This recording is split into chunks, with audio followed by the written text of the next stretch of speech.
Thanks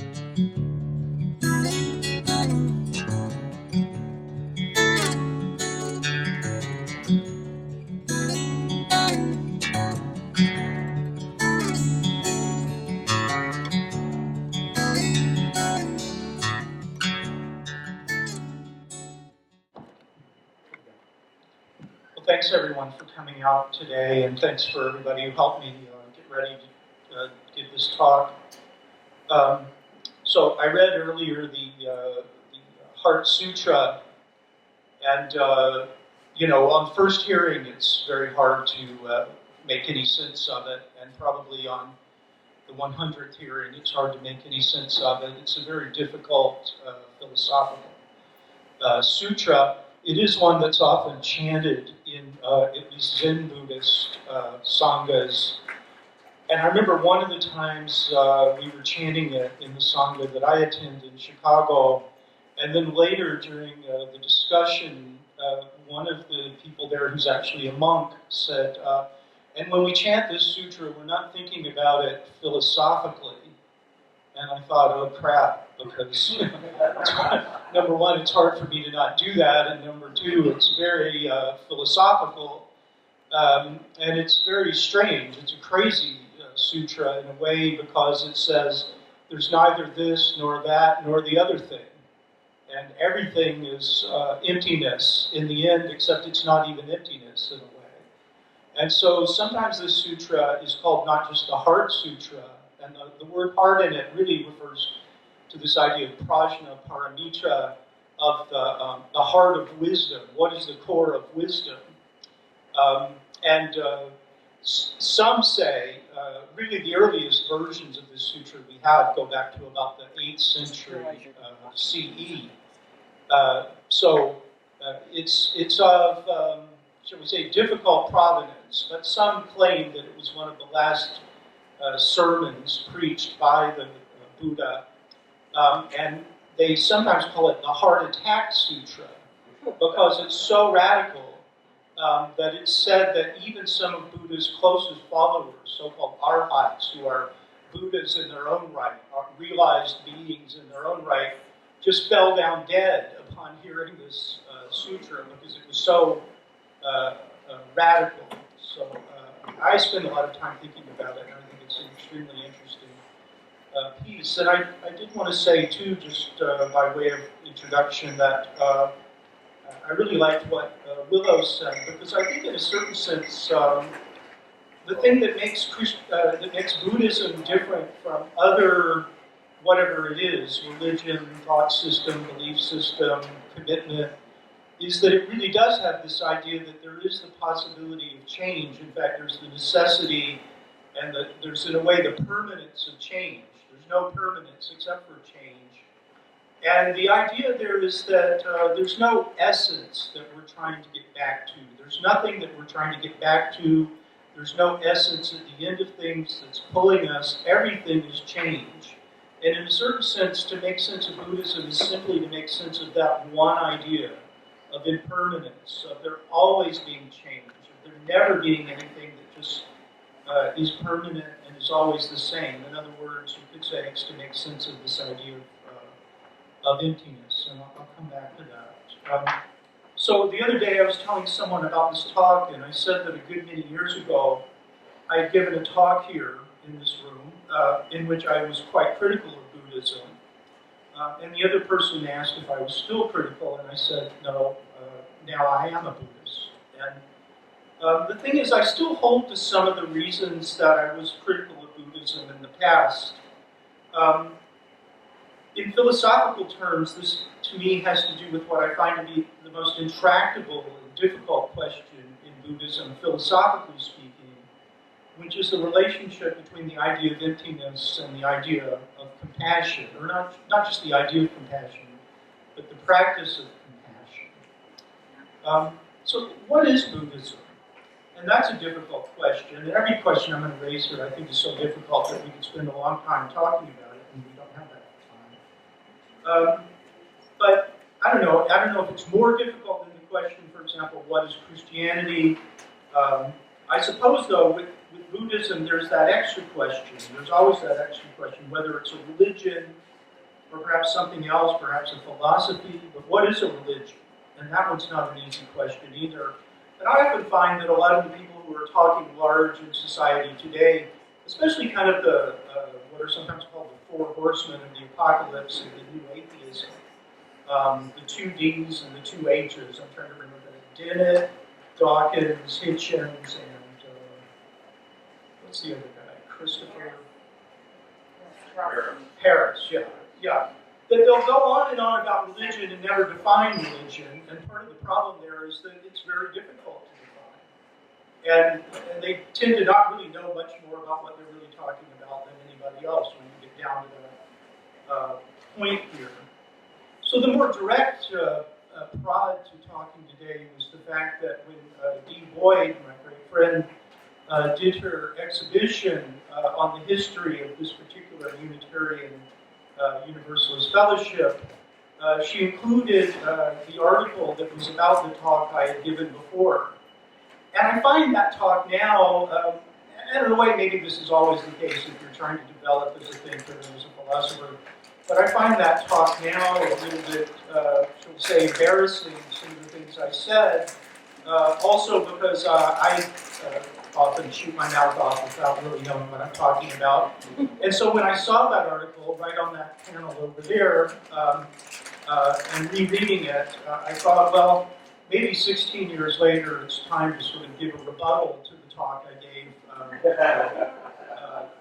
previously.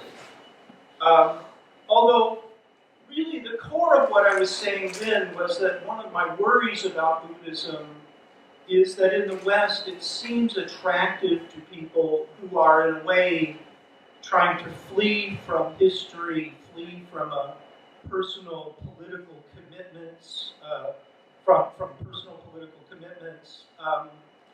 And it's very interesting to me that about the same time I was developing these ideas, a fairly well-known philosopher, some of you may have heard of him, he's actually kind of famous, at least in the world of intellectuals, named Slavoj Žižek, is from Slovenia, was starting to talk about this idea that if Max Weber were to write his famous book today, what is that, The Protestant Ethic and the Spirit of Capitalism, he would instead call it the Western Buddhist Ethic and the Spirit of Global Capitalism.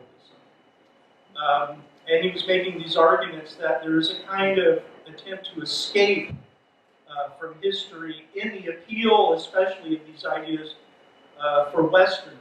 And that's what I was more critical of, but I wasn't really seeing a much larger picture. And the funny thing is, and I'll just compress a lot of what I wanted to say just in this one sentence. I grew up a nice Christian boy, and I was very committed to it. And in fact, until I was a senior in high school, I wanted to be a minister in the Methodist Church. And then, for various reasons, I moved away from that. But there was a sense in which I studied Buddhism.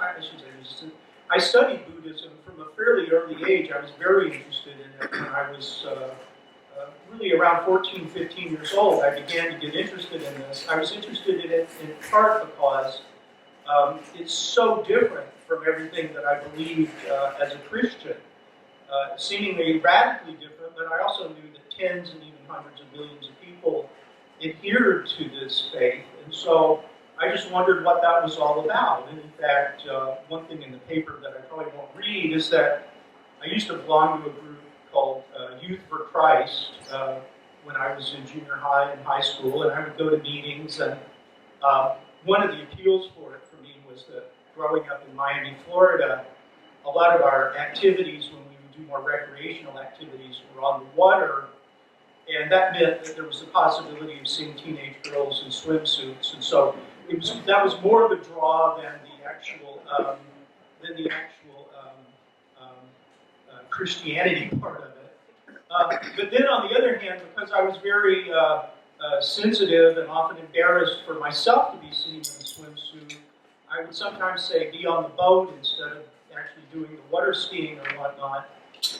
And one time I was talking with the guy who was the adult leader, who was also had the boat, And I said, well, I've been reading some books about some of these fringe types of Christianity, such as the Mormons, Jehovah's Witnesses, Christian Science, etc. And then I said, and I've also been reading a book about Buddhism. And I guess I thought, and this kind of goes to a big part of my whole thinking here, I guess I thought, given that this was still the 60s, really, that this adult leader would sort of respond in the spirit of, well, that's great. I mean, it's great to learn about what different people think. I mean, that's really what I was expecting. And of course, I was extraordinarily naive because instead I received sort of a stern warning to just not go anywhere near any of that stuff. And of course, it's still true today that if you tell a teenager to not check things out, then that's going to be, the most appealing thing. But what I was going to say, to sum up in one sentence, it's sort of like Freud saying that the country that was most resistant to psychoanalysis would later embrace it most strongly, and in America, I think growing up, I was very resistant to Buddhism, and I was resistant to it for a long time. And then now I've embraced it. Now I've embraced it for going on 5 years. And so the dynamic of that is really what I wanted to talk a little bit about. And I'll just kind of compress it a little bit because I want to hear what other people have to say too. So I left organized Christianity when I was 17 years old at the beginning of my senior year of high school, and this had to do with the fact that the church that I had joined was one where the ministers were influenced by liberation theology, and they were militant opponents of the Vietnam War, and they were militant advocates for justice across a very broad spectrum. They were very inspiring people. But unfortunately, the church I joined really exploded over this, and in fact, I was there on the day when it truly did explode, on Sunday, right at the end of the summer, when I was 17, just before my senior year. And this again was in Miami. It was very hot. In fact, for some reason, it was very hot inside the church, and it was packed. And I wasn't going to tell the story, but I'll just tell it very quickly. The ministers had been in Washington, D.C. at a very large protest march against the war, and they came back and preached very fiery sermons against the war, and even to the point where they both preached. And when the assistant minister preached, there was a point in the middle of the sermon, and this was the point when the whole church exploded, where he literally banged his fist on the pulpit, and he said, "And God damn it, they have to end that war." And certainly you could have heard a pin drop at that point. And from that point on, the church literally just came apart because half the people very much agreed with that, and half the people very much disagreed with it.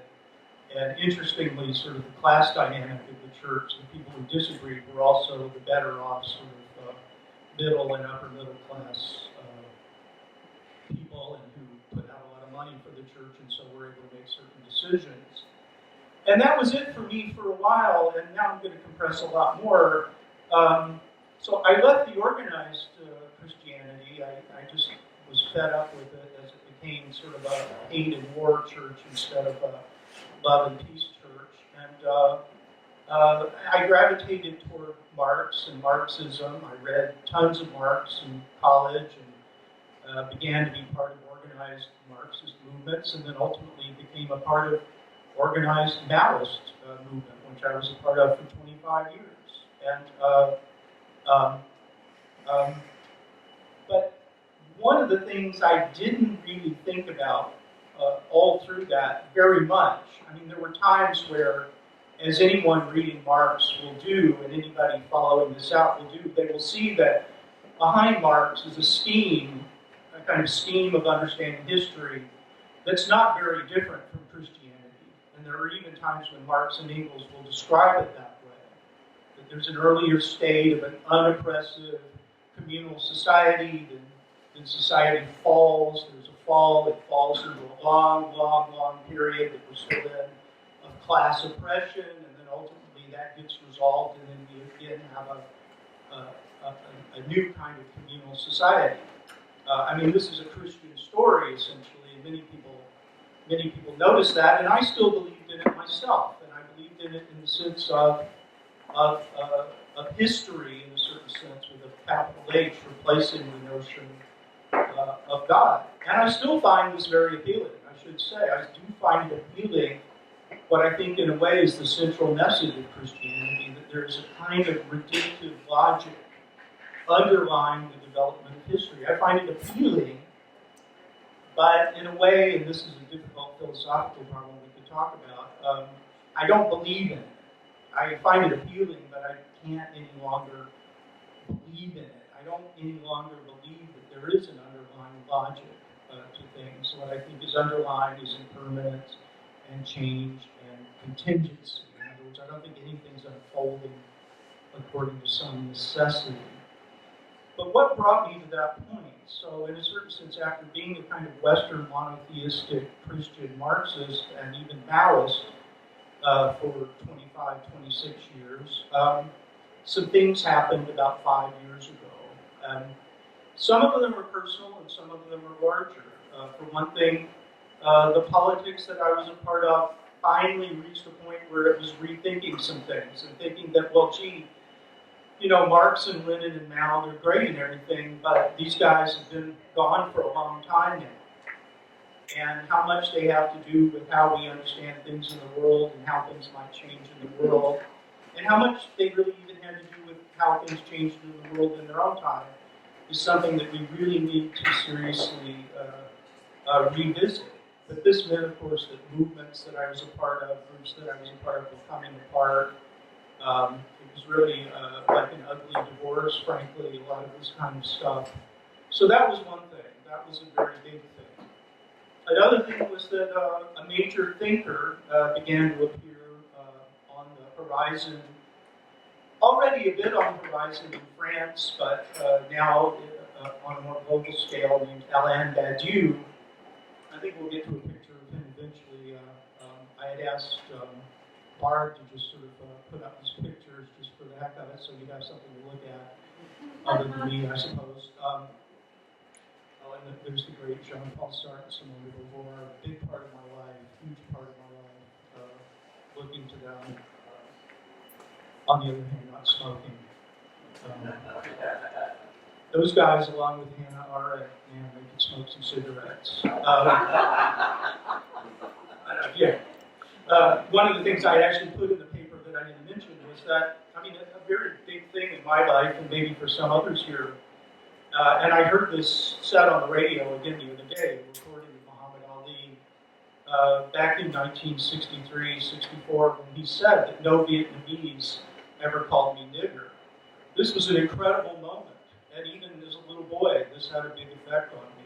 I mean, it really made me wonder, well, what is he talking about, and made me want to understand that. And really, in the background of all of this is the Vietnam War, and even those points in high school when I was beginning to have arguments with my father about, well, what are you going to do when you get drafted, that sort of thing. And I missed it by about 1 year, pretty much exactly 1 year. But I was getting close enough to where my father was asking me these questions, and we were arguing about it quite a lot, like Panther Party. So this thinker appeared on the horizon named Alain Badiou, who was working out some of these same problems in a certain sense of what is a post-Maoist way of understanding the world, and looking in a certain sense at the last revolution and asking, what will the next revolution be? What kinds of things are coming? And interestingly, having this strange intersection with Buddhism, which Mao also had, although in a different way. So, two things I was thinking about. One is that Mao, as the leader of this immense revolution in China, and I'll just say here, just for brevity's sake, for better or for worse, but certainly an immense revolution, Mao was the only major Marxist leader or a theoretician who was not raised and did not speak to the Western monotheistic tradition. To the extent that he had any Western monotheism in it, it was just that which came through Marx and Lenin, you might say. But he was raised actually a Buddhist, and his mother was a very devout Buddhist, and he grew up going to the temple every week. And if you read Mao that way, you can see that he says many things that are either Buddhist or at least you might say anti-Confucian, which on the whole I think Buddhism is anti-Confucian and egalitarian. And clearly, equality was, in a certain sense, the leading theme of what Mao was about. From another angle, Badiou also argues very strongly for the idea that every revolution has to have equality as its central theme, but also that the basis of that, and this is different from Mao, for Badiou, who's still alive now, he was born in 1937, a very active figure still, for Badiou, the basis of everything is nothing. And so the basis of everything is mathematics, but the basis of mathematics is the empty set. And so this is very complicated stuff philosophically, but it comes back around to this idea of emptiness. And so all of that was sort of coming together for me. But then the other thing that happened 5 years ago is I had what I called the year of living stupidly, which is that where a lot of things were falling apart, the Maoist movement that I had been a part of was coming apart. And then my own life was coming apart in the spring of 2011, and I was going through what I really understand now in Buddhist terms, and this was again an attraction of Buddhism for me, is a kind of crisis of attachment. I was very much just attached to certain things that I just couldn't let go of. And I think Buddhism can also even be understood as letting go practice and emptiness practice. And so, but in the middle of that period, I couldn't see any of that. Even my friends who were telling me, well, you should meditate, you should try meditating. Unfortunately, none of them meditated, the ones who were telling me that. So they really didn't tell me much about it. I mean, even ones who thought of themselves as Buddhists, they didn't meditate. And so, they weren't really helping me that much by telling me that I should meditate, because they weren't really showing me how. And when I thought about what I thought meditation was, it wasn't really working for me. So this is a whole other chapter. Well, then I came home for the summer. I was in Chicago, more or less going out of my mind in winter and spring of 2011. I came home for the summer. I was able to spend the summer with my dear, beautiful, brilliant, redheaded wife, Kathleen. And she helped me tremendously and stuck with me, God knows why, through this terrible period. And I started to come around a bit.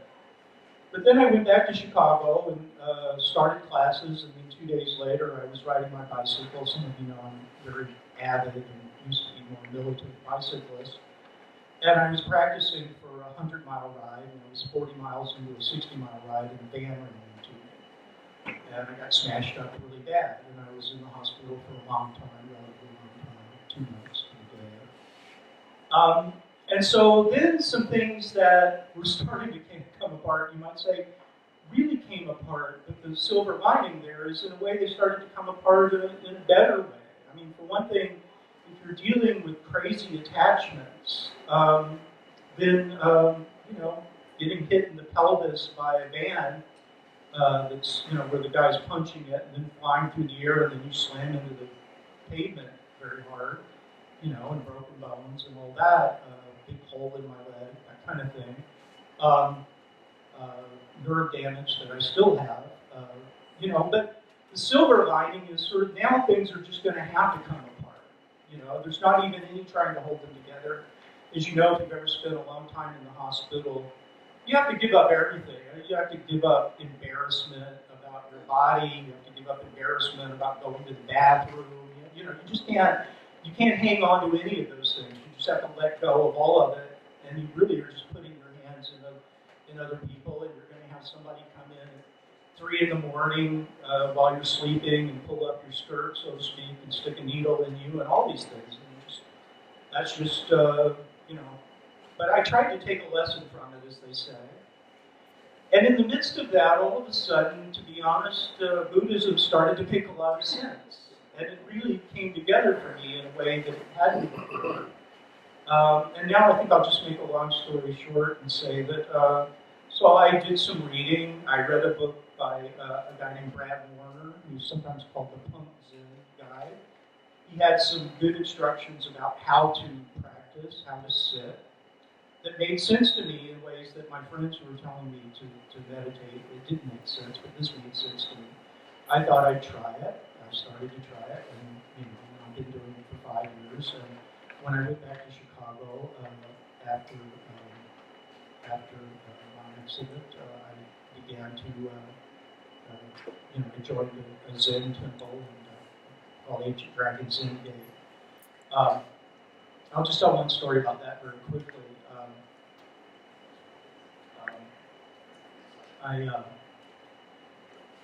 Sometimes I run into this redheaded girl in the Starbucks here, and I'm very aware of redheaded people.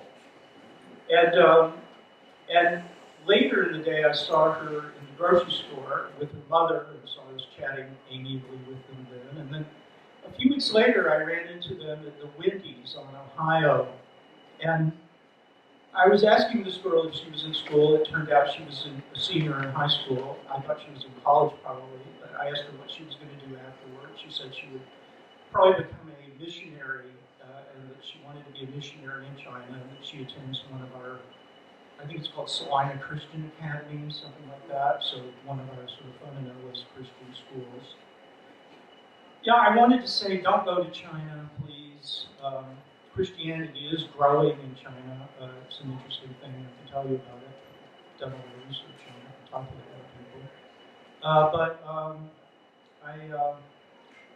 We were talking about this and where she went to school and whatnot. And then her mother said, well, as people in Salina will do, said, well, do you have a church home? And so I said, yes, I do. It's called Ancient Dragon Zen Gate in Chicago. Of course, I enjoyed saying that. And she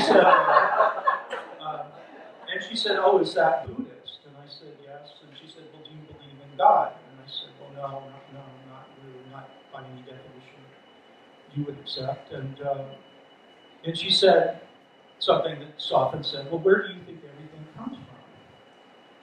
And I said, it comes from nowhere. It comes from nothing. Where else could it come from? And I thought that for a long time, actually. I mean, to me, that just makes absolute sense. Where else could something come from except for from nothing? Because it comes from something. Of course, you're entitled, as Carl Sagan pointed out, to ask, well, where did that come from, et cetera, et cetera. So, but this sort of consolidated that idea for me. And so I found that very helpful. I call it the Wendy's theology. But how do you get from that nothing to the other core value, I think, of Buddhism, to compassion for all sentient beings? I think that's the difficulty. I think more and more, I'd love to hear what other people say about this either today or whenever if you want to talk. I think there has to be this middle term, maybe, that's something like sympathy or empathy. Certainly, there's this idea in Buddhism of interconnectedness. And that emptiness, in a way, is interconnectedness with no essential terms. And so you get from that this idea that, well, we're all in the same boat. But, from lifeboat ethics and whatnot in the West, there's this idea, well, who do we kick out of the lifeboat? That kind of thing. And so I think we need a little bit more there. So I think there has to be something like sympathy, and then asking, well, what's the basis of that? And something other than just kind of utilitarianism. Oh, well, you're in the same position as me, so I'll help you if you help me, that kind of thing. It's got to be more to it than that, I think. And so, anyway, I'll just end there. Thank you very much for listening.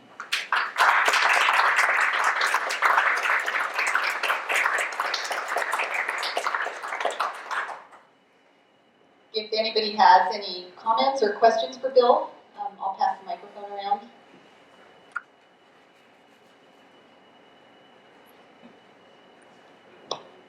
Just quickly, I can relate to some degree to what you're saying. I went through my own journey of organized religion and ended up here 17, 18 years ago, whenever. And it came out of allowing myself at my core to emotionally grow up and make my own rules rather than the organized religion saying, I'll go to hell if I don't do this and this and this. And so this is, of course, enlightening, and I like that quote. The message is, accept yourself, stand on your own 2 feet. And I think if we all could do that, we'd be in a better spot.